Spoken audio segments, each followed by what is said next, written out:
Bismillahirrahmanirrahim. Assalamualaikum warahmatullahi wabarakatuh.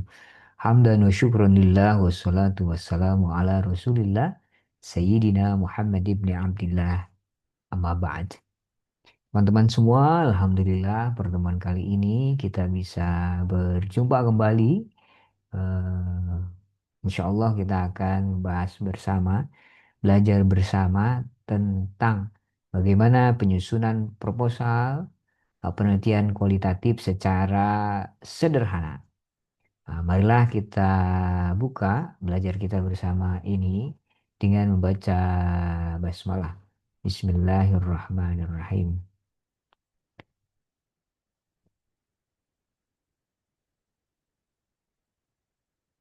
Ya, nah ini yang akan kita bahas pada pertemuan kali ini, teman-teman.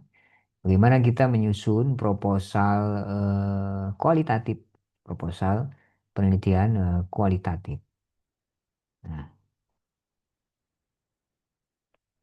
sebelum kita menyusun ke proposal penelitian kualitatif, nah, kita akan membahas dulu pengertiannya.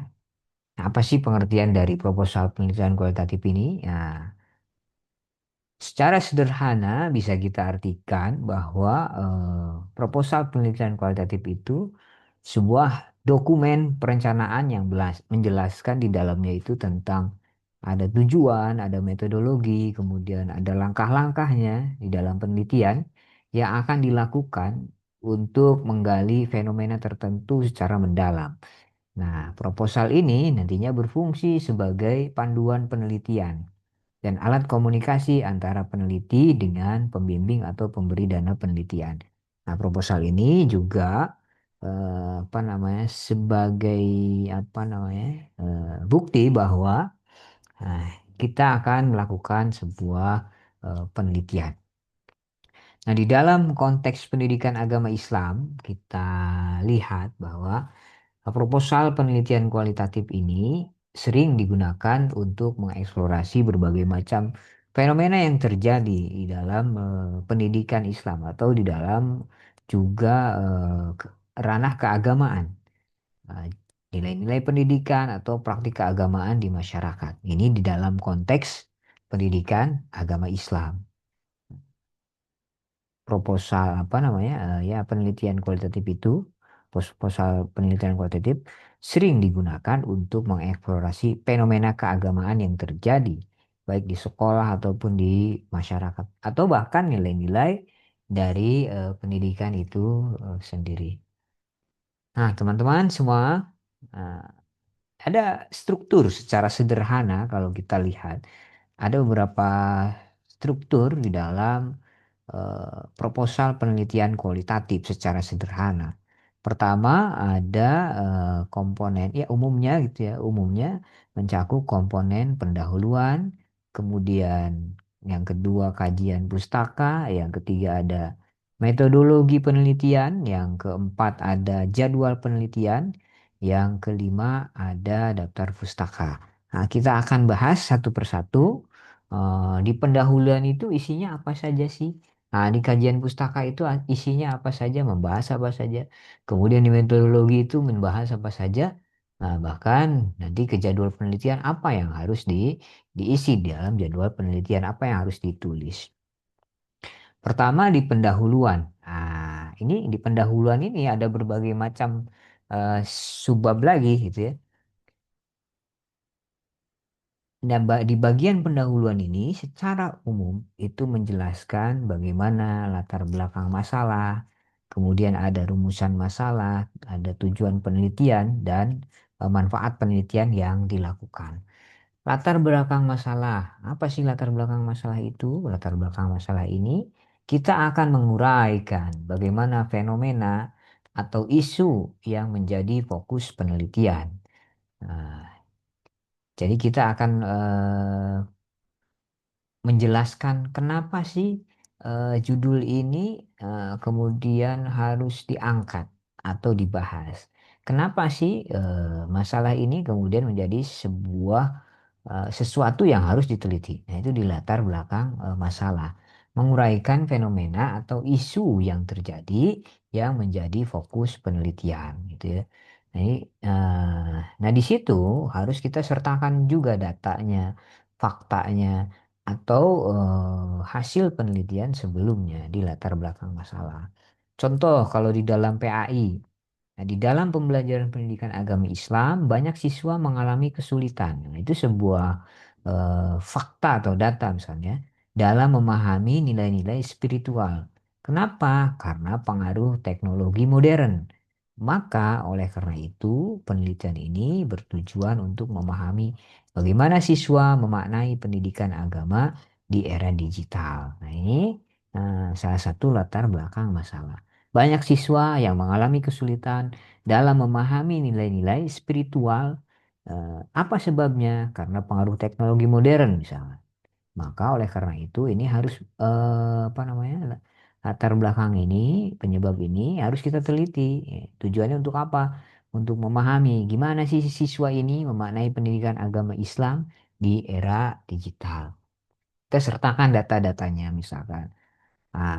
Bukti-buktinya banyak siswa mengalami kesulitan itu buktinya apa misalkan ya memahami nilai spiritual. Contoh misalkan sudah jarang siswa yang hafal rukun iman rukun Islam gitu kan atau ya gitu ya. Eh, atau yang belum paham tentang apa namanya mandi janabah misalkan ya mandi junub walaupun dia usianya sudah balik itu bisa kita apa namanya kita jadikan sebuah latar belakang. Sertakan datanya, faktanya, atau hasil penelitian sebelumnya. Itu yang pertama adalah latar belakang masalah di pendahuluan ini. Nah, yang kedua di pendahuluan ini ada yang disebut dengan rumusan masalah. Isinya apa rumusan masalah itu? Berisi tentang pertanyaan penelitian yang akan dijawab. Contoh, bagaimana siswa Muslim memaknai pendidikan agama di sekolah umum? Itu bisa kita jadikan sebagai rumusan masalah. Apa tantangan yang dihadapi guru PAI dalam mengajarkan nilai-nilai Islam di era digital? Nah, ini masih lanjutan yang tadi ya. Apa tantangan yang dihadapi guru PAI dalam mengajarkan nilai-nilai Islam di era digital gitu ya. Nah, atau yang tadi, bagaimana siswa memahami, memaknai pendidikan agama di era digital gitu ya. Nah, karena dia kesulitan dalam memahami nilai-nilai spiritual karena pengaruh teknologi modern. Ini contoh dari rumusan masalah. Masalah yang timbul, gitu ya, pertanyaan yang akan kita jawab nanti di dalam penelitian. Yang ketiga, ada tujuan penelitian. Tujuan penelitian itu menjelaskan tujuan spesifik yang ingin dicapai melalui penelitian itu. Contoh, penelitian ini bertujuan untuk memahami pengalaman siswa Muslim dalam belajar pendidikan agama Islam di sekolah umum, misalnya. Nah, ini dari rumusan masalah yang tadi, yang pertama tentang bagaimana siswa Muslim memaknai pendidikan agama Islam di sekolah umum. Nah, tujuan penelitiannya itu untuk memahami bagaimana pengalaman siswa Muslim dalam belajar pendidikan agama Islam di sekolah umum. Dan yang keempat, di dalam pendahuluan itu ada yang disebut dengan manfaat penelitian. Nah, itu menjelaskan tentang manfaatnya bagaimana. Contoh, ya baik manfaatnya secara teoritis ataupun secara praktis. Contohnya, penelitian ini diharapkan memberikan wawasan bagi guru PAI untuk meningkatkan metode pengajaran yang relevan dengan kebutuhan siswa di era digital, gitu ya. Ini contoh dari manfaat penelitian. Gitu.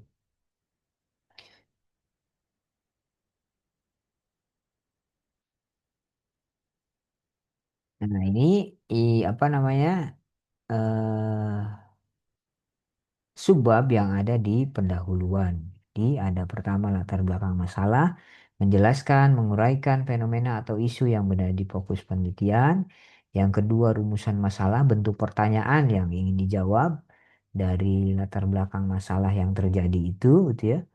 Nah, yang ketiga ada tujuan penelitiannya. Kenapa sih, apa tujuannya harus dilakukan penelitian ini? Gitu. Dan yang keempat manfaatnya, baik secara teoritis misalkan tentang apa tadi, eh, karena latar belakang masalahnya siswa mengalami banyak kesulitan dalam memahami nilai spiritual. Nah, nanti manfaatnya bagaimana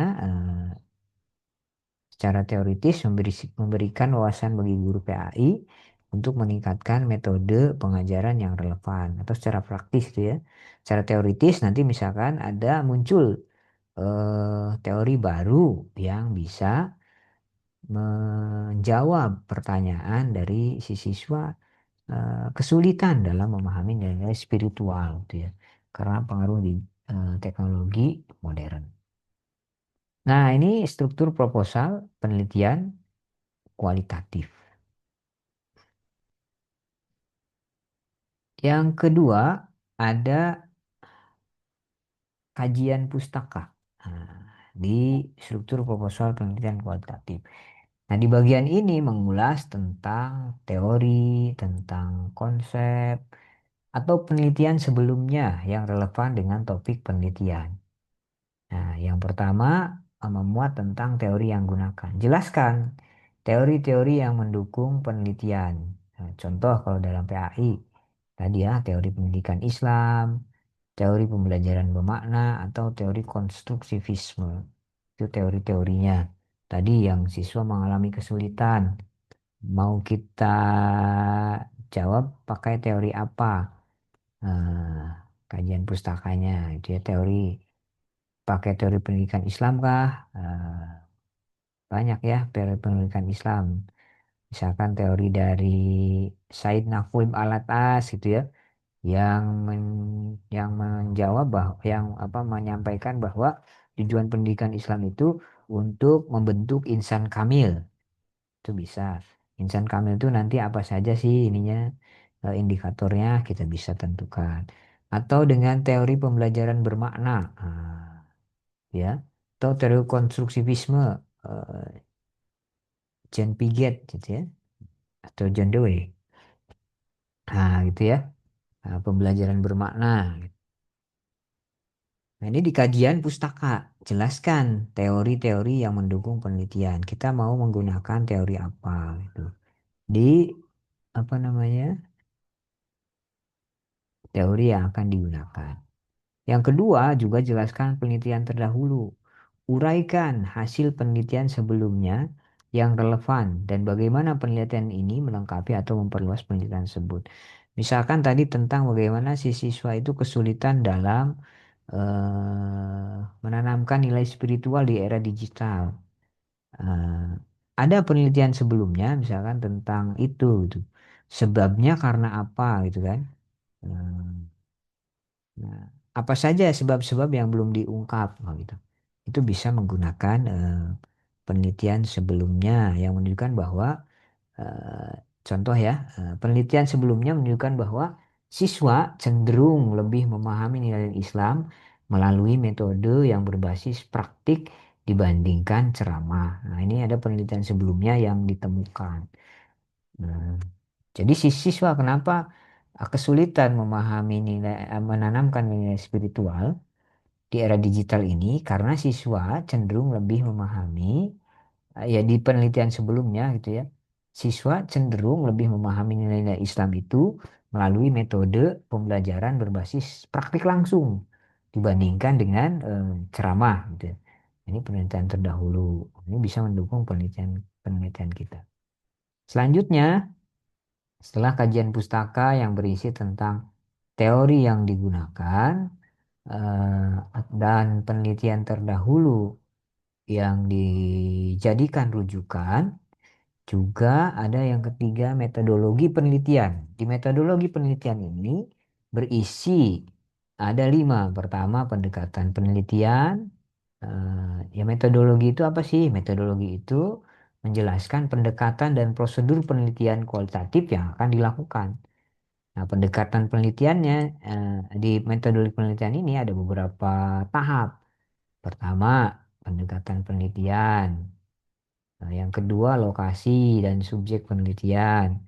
Teknik pengumpulan data yang ketiga, yang keempat ada analisis data. Dan yang kelima ada validitas data. Contoh di pendekatan penelitian. Jelaskan di situ pendekatan yang digunakan. Nah, pada pertemuan sebelumnya kita sudah belajar ya, ada beberapa pendekatan yang digunakan. Ada fenomenologi, ada studi kasus, bisa dengan etnografi atau dengan grounded theory. Contoh kalau dalam PAI kita bisa apa namanya? Gunakan pendekatan, misalkan dengan kalimat penelitian ini menggunakan pendekatan fenomenologi untuk memahami pengalaman religius siswa Muslim di sekolah inklusi. Nah, itu contoh dari pendekatan apa namanya fenomenologi. Yang kedua, kita sebutkan lokasi dan subjek penelitiannya. Di mana lokasinya? Misalkan di sekolah menengah At-Taqwa. Eh, Kemudian siapa yang akan menjadi subjek penelitiannya? Guru PAI dan siswa kelas 11 misalkan ya. Nah, yang ketiga ada teknik pengumpulan data. Kita jelaskan di situ bagaimana teknik yang digunakan. Nah, teknik pengumpulan datanya Mak, dengan apa? Wawancara kah, kemudian observasi kah, atau analisis dokumen. Contoh, data dikumpulkan melalui wawancara mendalam dengan guru PAI dan siswa, serta observasi proses pembelajaran. Yang keempat, ada analisis data. Nah, yang keempat ya, kita menjelaskan di situ bagaimana data akan dianalisis. Contoh, dari data yang dikumpulkan tadi, wawancara ya, observasi atau analisis dokumen tadi, misalnya kita analisis dengan teknik coding atau analisis tematik. Nah, ini juga kita sudah pelajari ya di pertemuan sebelumnya. Ada yang disebut dengan teknik coding, ada atau analisis tematik yang ya analisis yang lainnya. Contoh, kalau dikalimatkan, data akan dianalisis menggunakan analisis tematik untuk mengidentifikasi pola atau tema utama. Jadi kita apa namanya? Kita kelompokkan menjadi tema-tema tertentu gitu ya. Tema-tema yang muncul. Yang kelima ada validitas data. Di sini kita sebutkan strategi untuk memastikan keabsahan data. Contohnya dengan triangulasi atau dengan member checking atau audit trail. Contoh triangulasi data dilakukan dengan membandingkan hasil wawancara, observasi, dan dokumen. Ini triangulasi biasanya. Nah, wawancara, observasi, dan dokumen, nah itu apa namanya? Dibandingkan gitu ya. Triangulasi. Nah, ini yang ketiga, metodologi penelitian. Yang keempat, ada jadwal penelitian. Kita sebutkan kapan penelitian itu akan dilakukan. Kita buat rencana waktunya, misalkan, ya contohnya ini, kegiatan penyusunan proposal bulan pertama. Nanti bulan keduanya kita kumpulkan data yang dibutuhkan dengan wawancara, observasi, dan dokumen. Yang nanti apa namanya bulan ketiga ya pengumpulan datanya 2 bulan misalkan ya bulan kedua dan bulan ketiga. Nanti bulan ketiga juga kita lakukan analisis data. Data-data tadi kita analisis dengan menggunakan apa namanya ya teknik apa gitu ya atau triangulasi dan lain-lainnya. Nanti bulan keempatnya kita penulisan laporan, kita tulis laporannya gitu ya. Dari penelitian yang kita lakukan itu. Nah, ini di yang keempat ada jadwal penelitian. Kemudian yang kelima, nah itu ada daftar pustaka. Nah, daftar pustaka itu ya, kita cantumkan referensi yang digunakan. Seperti buku, kemudian artikel jurnal, atau dokumen yang lainnya. Nah, dengan format yang disesuaikan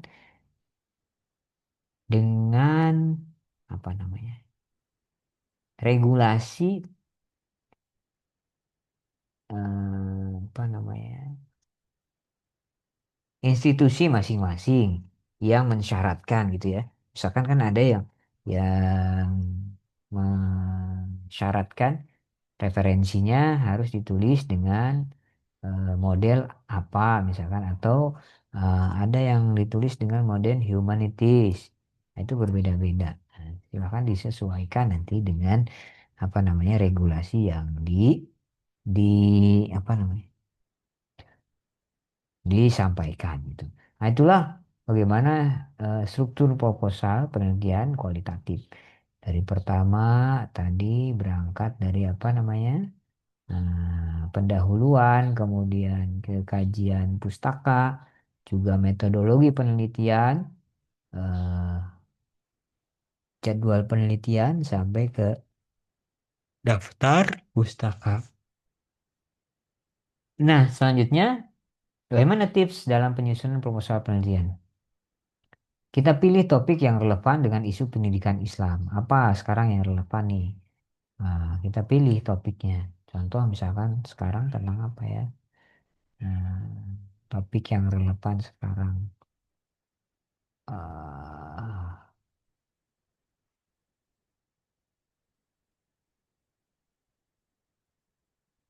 Penurunan minat belajar misalnya.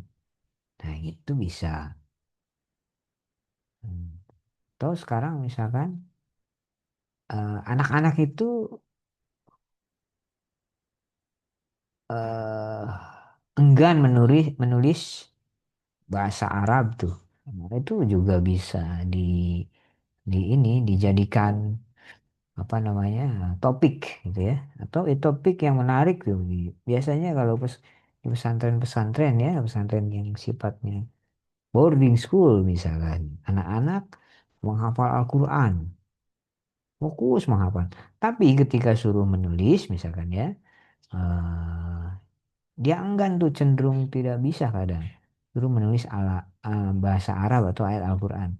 Kadang ada ya, tidak semua ya, kalau tidak semua ya, beberapa yang kemudian alergi dengan itu gitu ya, menulis bahasa Arab. Tuh. Itu topik yang apa?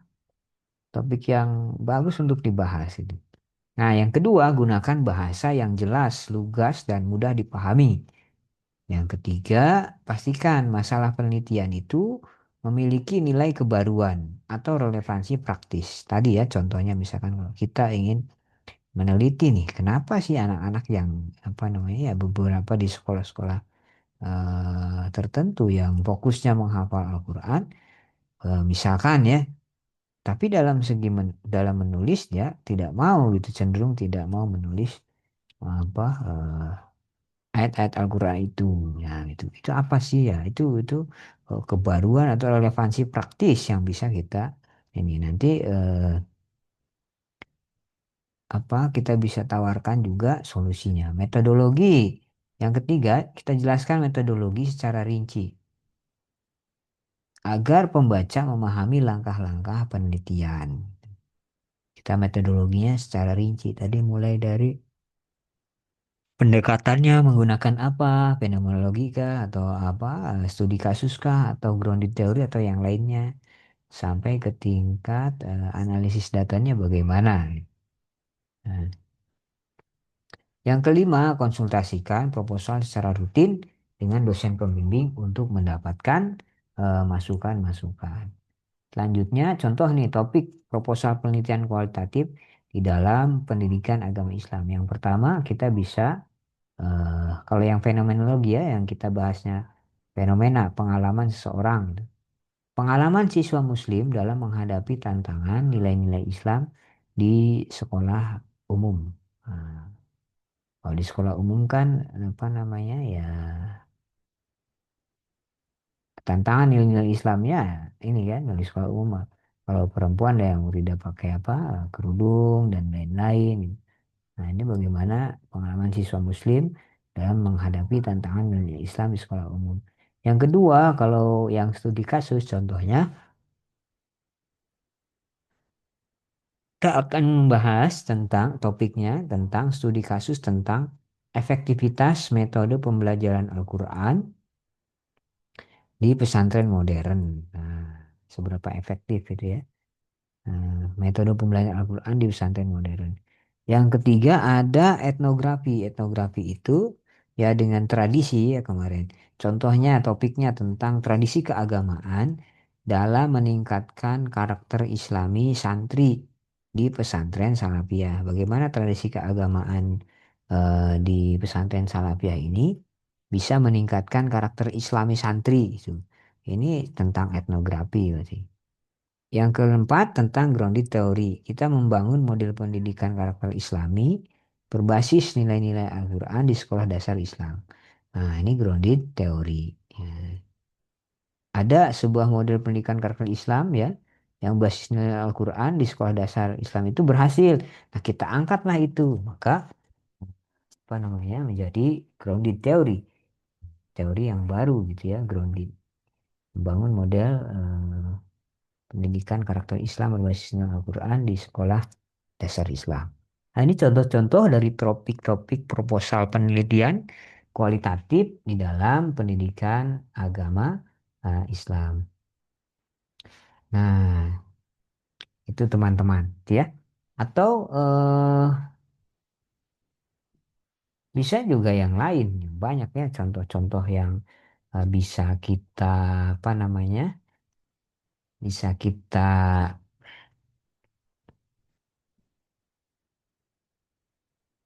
tampilkan gitu ya,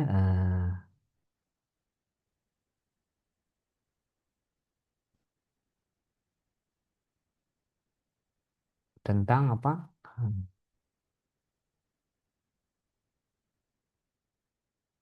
proposal penelitian ini, gitu. Banyak banyak yang bisa kita eksplorasi. Contoh misalkan yang lain ya tentang apa misalkan kita lihat fenomena-fenomena yang bisa dibahas gitu. Contoh misalkan kita angkat salah satu fenomena. Kita tentukan proposalnya, latar belakangnya itu ya. Eh, Contoh misalkan kita proposalnya tentang kurangnya minat siswa terhadap pelajaran pendidikan agama misalkan di sebuah sekolah dasar misalnya. Nah, kita sebutkan latar belakangnya apa. Latar belakangnya misalkan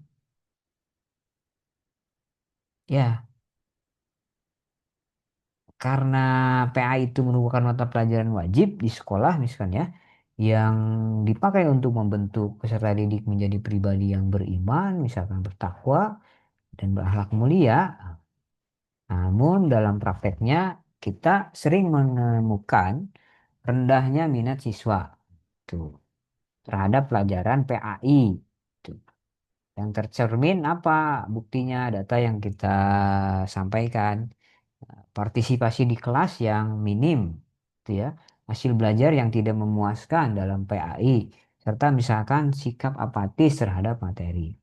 Nah, fenomena ini juga perlu mendapat perhatian khusus karena keberhasilan eh, pembelajaran PAI berkontribusi langsung terhadap pembentukan karakter dan moral siswa. Nah, ini sudah betul. Kita coba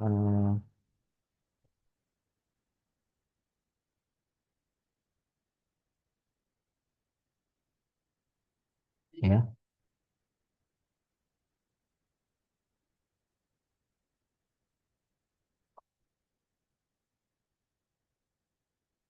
salah satu contohnya itu. Nah dari situ fenomena ini maka perlu mendapatkan perhatian khusus karena keberhasilan pembelajaran PAI itu berkontribusi langsung terhadap pembentukan karakter moral siswa. Nah, rendahnya minat ini kemudian apa namanya dapat disebabkan oleh beberapa faktor. Faktornya apa saja? Kita sebutkan tuh di latar belakang misalkan ya. Seperti contohnya metode pengajaran yang monoton, materi yang dianggap tidak relevan atau juga persepsi siswa terhadap pelajaran yang dianggap kaku atau membosankan. Oleh karena itu penting kita teliti lebih dalam apa penyebab dari kurangnya minat ini itu ya dengan melibatkan sudut pandang siswa, guru dan lingkungan sekolah. Itu salah satu contoh dari proposal tentang kurangnya minat siswa terhadap pelajaran PAI di sekolah gitu ya misalkan. Nah, dari situ kemudian nanti kan muncul rumusan masalahnya apa? Nah, misal yang pertama, apa saja faktor-faktor yang menyebabkan kurangnya minat siswa terhadap pelajaran pendidikan agama Islam? Nah, nanti kan ini wawancaranya dengan apa peserta didik. Bagaimana? Kemudian yang kedua rumusan masalahnya. Oh, kalau yang pertama apa saja faktor yang menyebabkan kurang minat siswa? Nah, ini bisa dengan observasi, gitu ya. Yang kedua, bagaimana persepsi siswa mengenai metode pembelajaran materi dan relevansi pelajaran PAI dalam kehidupan siswa. Yang ketiga, bisa bagaimana perspektif guru PAI mengenai tantangan dan apa namanya dalam meningkatkan minat siswa terhadap pelajaran ini. Gitu. Ini dan seterusnya sampai ke tujuan penelitiannya untuk apa gitu ya. Ini bisa kita pelajari, bisa kita kembangkan.